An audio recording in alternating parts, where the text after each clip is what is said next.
അല്ല യഥാർത്ഥത്തിൽ ഉദ്ദേശിക്കുന്നത്. ബ്രഹ്മചര്യം എന്ന് പറഞ്ഞാല് ബ്രഹ്മത്തിന്റെ പാതയിലുള്ള ജീവിതചര്യ, അല്ലെങ്കിൽ ഈശ്വരോന്മുഖമായിട്ടുള്ള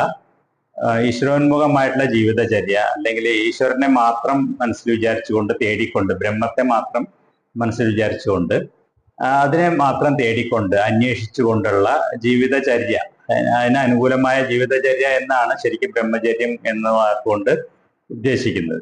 ഈശ്വര അന്വേഷണം തന്നെയാണ് ജീവിതത്തിന്റെ ഏറ്റവും വലിയ ലക്ഷ്യമായിട്ട് ഉള്ളത്. അതിന് അനുകൂലമായിട്ടുള്ള ജീവിതം ജീവിക്കുന്ന ആളുകളെയാണ്, അതാണ് ശരിക്കും ബ്രഹ്മചര്യം എന്നുകൊണ്ട് യഥാർത്ഥത്തിൽ ഉദ്ദേശിക്കുന്നത്. ഈ ബ്രഹ്മസാക്ഷാത്കാരം നേടിയ ആളെയാണ് ശരിക്കും ബ്രാഹ്മണൻ എന്ന് പറയുന്നത്. ഈ മോക്ഷം നേടിയ ആൾ, മുക്തി നേടിയ ആൾ, ബ്രഹ്മസാക്ഷാത്കാരം നേടിയ ആൾ, ജീവൻ മുക്തനായിട്ടുള്ള ഇവരെയാണ് ശരിക്കും യഥാർത്ഥത്തിൽ ബ്രാഹ്മണൻ എന്ന് പറയുന്നത്. ബ്രാഹ്മണൻ എന്ന് പറയുന്നത്